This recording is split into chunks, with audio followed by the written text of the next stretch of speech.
자리에 앉으시겠습니다. 오늘은 하나님의 이름 12번째 시간입니다. 여호와 라아, 나의 목자 되신 하나님에 대해서 나누도록 할 텐데요. 이 여호와 라아는 하나님께서 친히 알려주신 여호와라는 이름과 목자라는 의미의 히브리어 라아의 1인칭 단수형인 로아라는 단어가 결합된 것입니다. 그래서 여호와 라아 그리고 여호와 로이, 정확하게 말하면 여호와 로이라고 읽는데요. 어쨌든 이 단어가 결합돼서 주는 나의 목자시다 라는 의미를 가지고 있습니다. 특별히 목자를 의미하는 이 히브리어 단어 라아라는 단어에는 여러 가지 의미가 내포되어 있습니다. 풀을 뜯기다, 또 먹이다, 그리고 사귀다, 친구가 되다 라는 이 의미를 종합적으로 나타내는 단어인데요.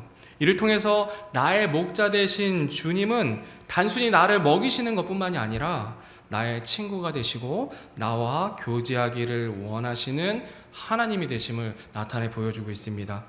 오늘 본문 말씀을 통해서 나의 목자 되신 하나님께서 어떻게 우리를 돌보고 계시고 또 양된 우리는 그렇다면 어떤 존재인지에 대해서 살펴보도록 하겠습니다. 본문 23편 1절 말씀에 주는 나의 목자시니 내게 부족함이 없으리로다 라는 고백은 너무나 유명하고 우리가 듣고 읽을 때마다 은혜와 위로가 되는 하나님의 말씀입니다. 이것은 다윗의 고백임과 동시에 구원받은 우리 모두의 고백입니다.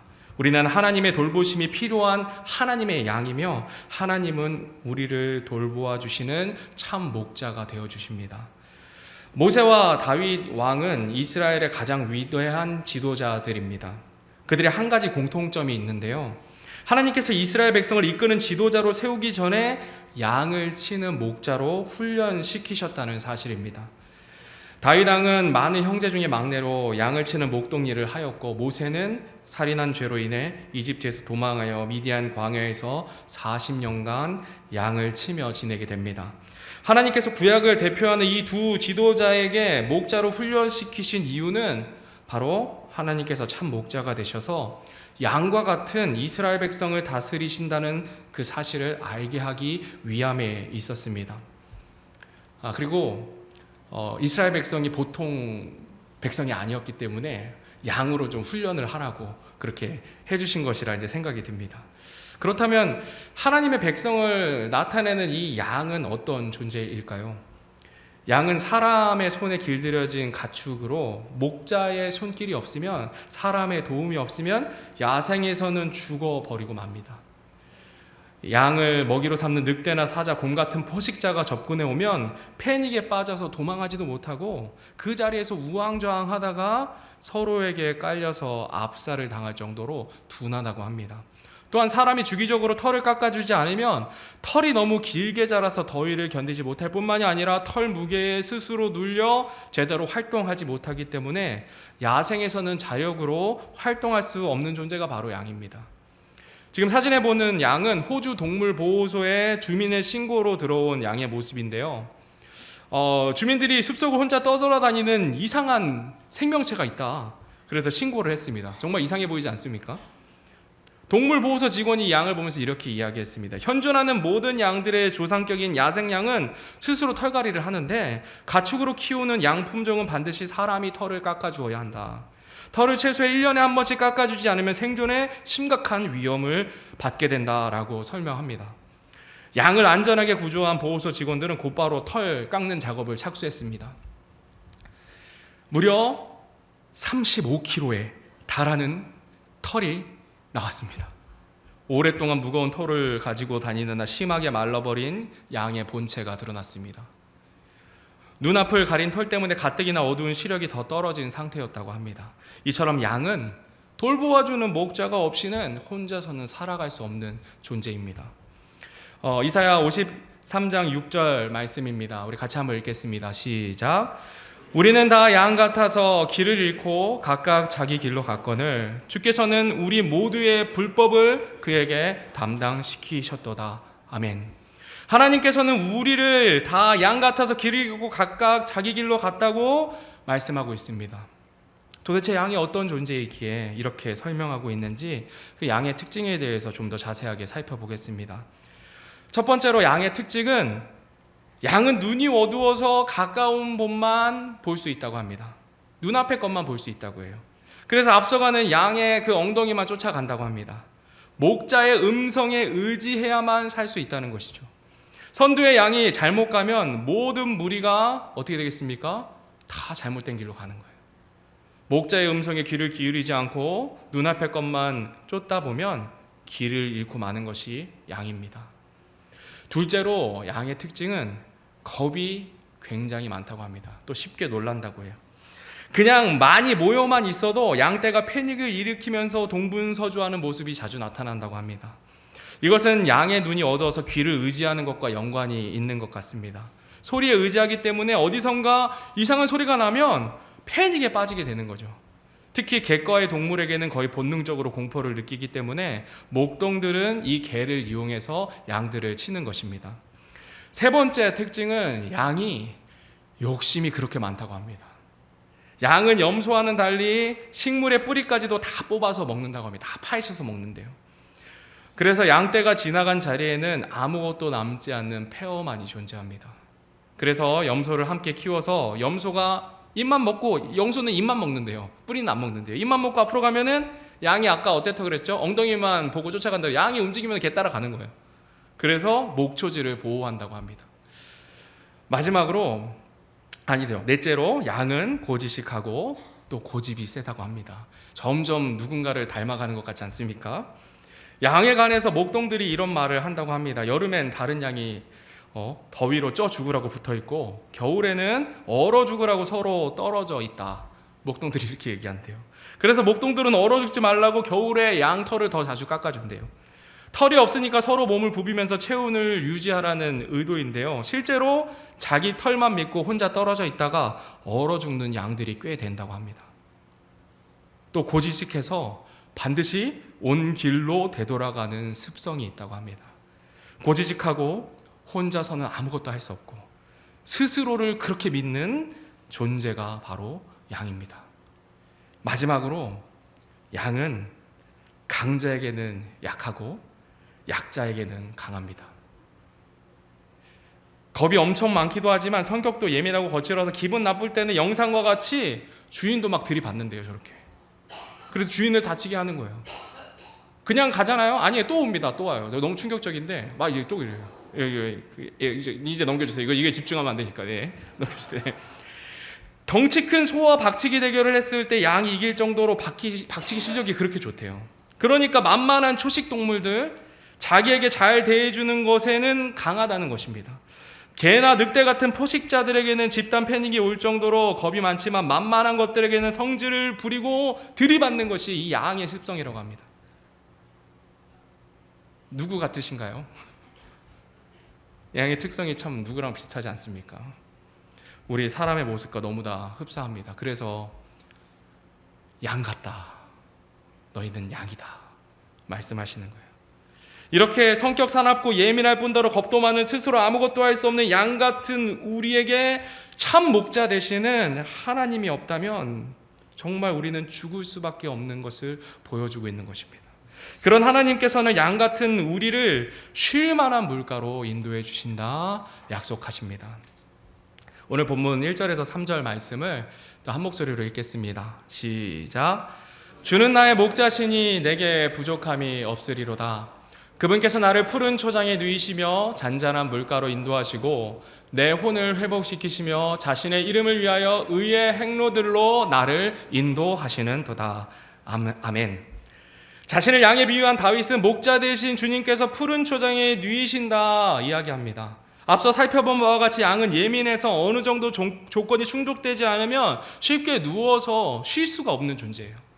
이런 예민한 양이 편하게 쉬고 건강하게 자랄 수 있도록 우리 주님께서 돌보고 계신다고 다윗은 고백합니다. 그리고 그렇게 돌보고 계신 그 첫 번째가 뭐냐면 양들이 배고프지 않도록 먹여주십니다. 배가 고픈한 양들은 결코 누우려고 하지 않는데요. 사람과 비슷한 것 같지만 양과 다른 점이 있습니다. 우리는 배고픔을 해결해 주어도 그때뿐이고 배고픔 해결해 주면 그 다음에 뭐 합니까? 이건 맛없다. 더 맛있는 거 달라. 이렇게 얘기하지 않습니까? 집밥은 질린다. 고기를 달라. 외식을 해야 한다 아우성칩니다. 이거 누구 얘기인지 아십니까?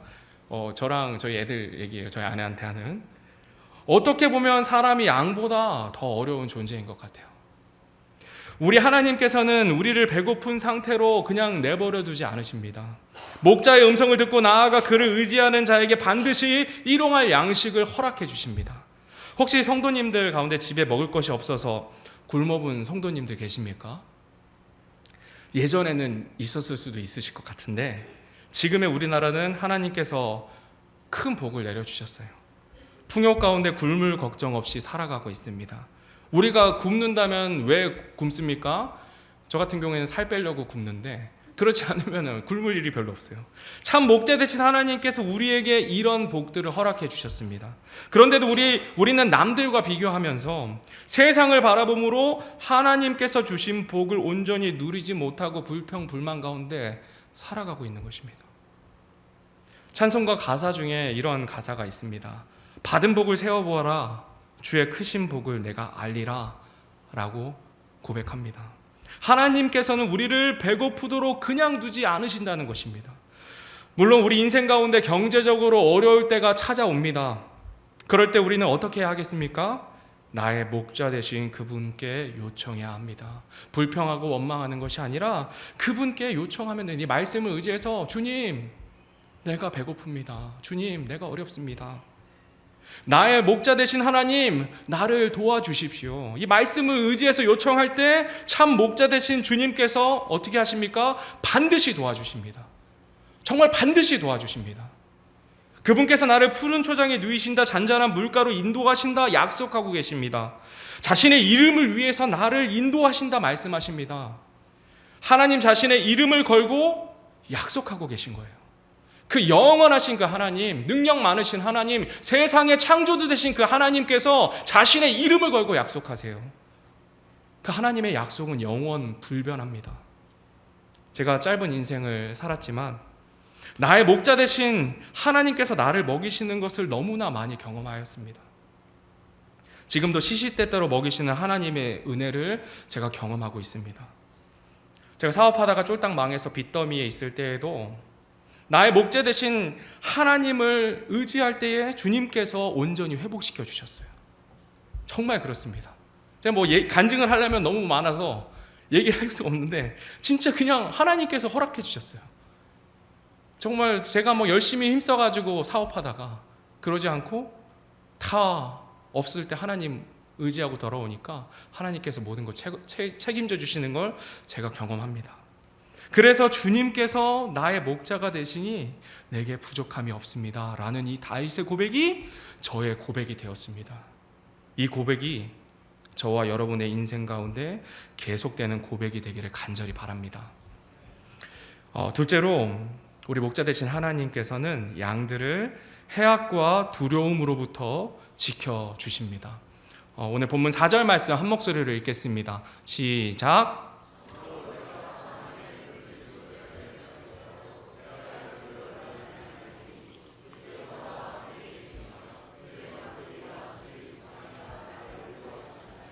아멘. 아까도 살펴보았지만 양들은 자기 방어의 수단이 거의 없는 무력하고 겁 많은 짐승입니다. 양들은 너무 쉽게 놀라서 안전하다고 생각되지 않는 한 결코 누우려 하지 않는다고 합니다. 다윗과 같이 사자와 늑대의 위협으로부터 양들을 보호하는 참 목자가 있을 때에 비로소 참으로 쉼을 얻을 수 있는 것입니다.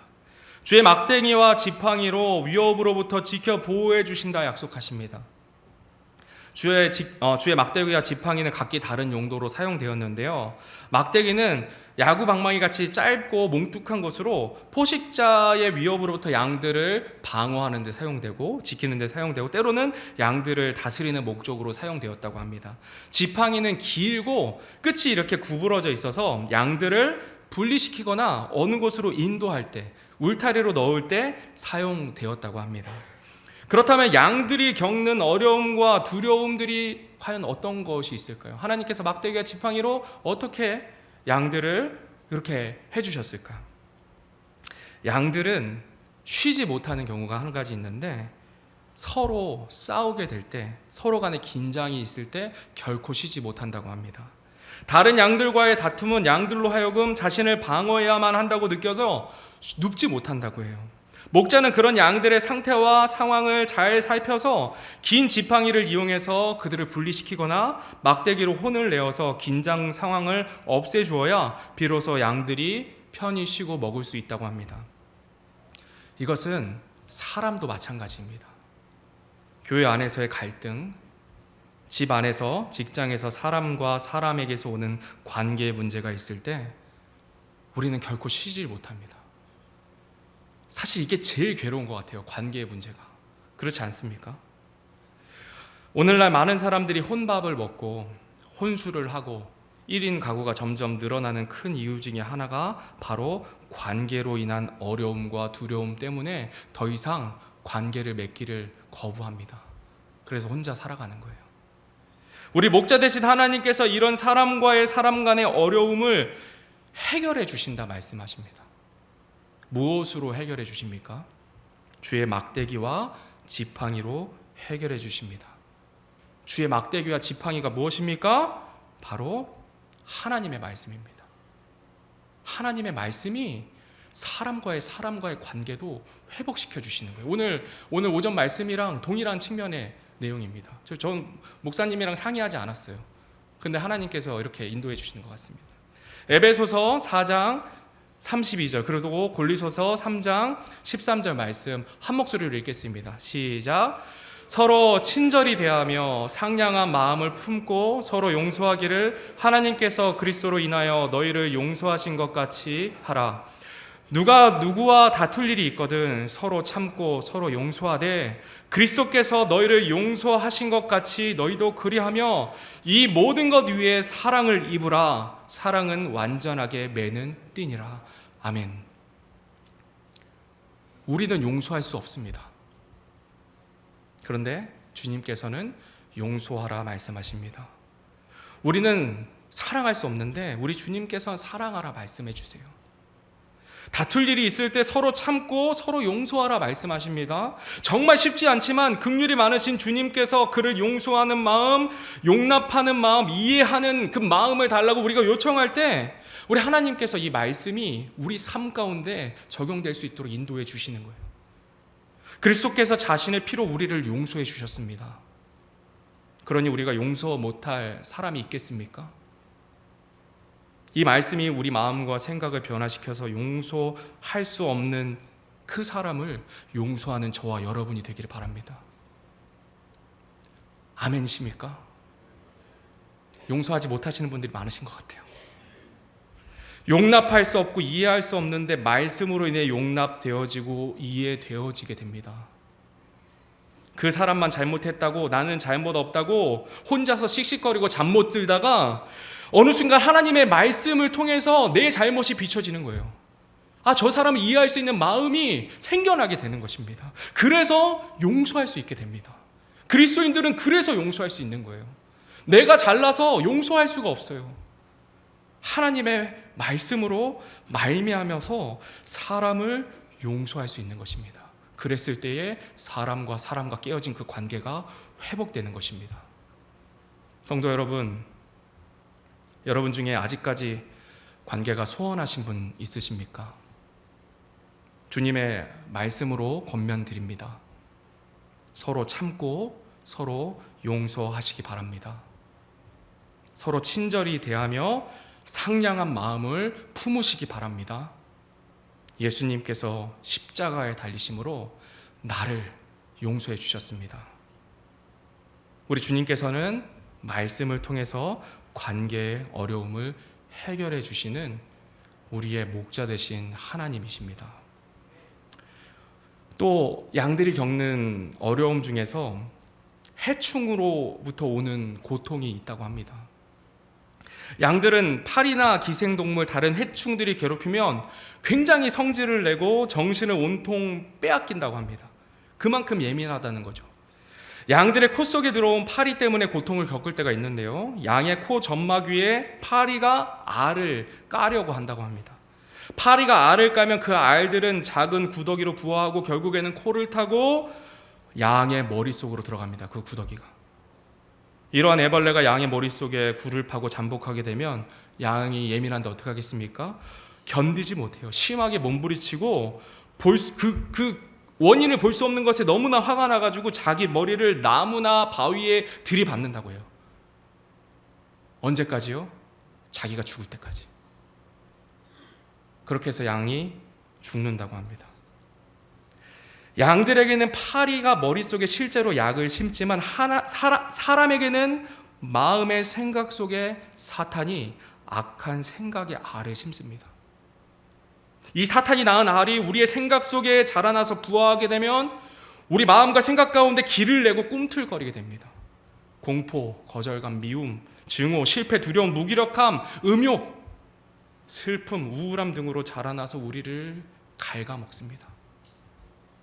사탄이 주는 그 생각들에 아멘하게 될 때 그 생각이 부화하게 돼서 길을 내게 되는 거예요. 우리 몸에 습관이 들면 고치기 어려운 것처럼 우리의 생각도 습관과 같이 길을 냅니다. 어떤 상황이 되거나 누군가의 말을 들을 때 어떤 생각들이 나를 사로잡을 때가 있습니다. 항상 그런 부정적인 생각으로 나를 절망 가운데, 미움 가운데 있게 할 때가 있어요. 이런 생각들은 하나님께서 주신 생각들이 아닙니다. 하나님께서 우리에게 주신 생각은 평안이 있고 기쁨이 있고 긍휼과 용서하심이 있어요. 그렇지 않은 모든 부정적인 생각들이 들어온다면 우리는 바로 알고 하나님 앞으로 나아가야 됩니다. 그 부정적인 생각들의 아멘으로 화답하기 시작하면 그 생각이 길을 내어 우리를 계속해서 얽매어서 평안이 없게 만들어버립니다. 그 미움이 계속해서 커지게 만들어요. 그 사람은 절대 그런 의도가 아닌데 그 사람만 보면 미워하게 되는 거예요. 내 생각에 사로잡혀서. 누구 생각입니까? 하나님께서 주신 생각입니까? 아닙니다. 아닙니다. 다툼의 원인이 이것이 너무나 많아요. 너무나 많이 있습니다. 그런 생각들이 하나님과 멀어지게 하고 사람과 관계도 해치게 됩니다. 그런 생각에 골이 깊어갈 때 우리는 점점 외로움 가운데 고립되게 됩니다. 우리의 참 목자 되신 하나님께서는 우리가 그런 고통 가운데 있는 것을 그냥 두시겠습니까? 절대 그냥 두지 않으세요.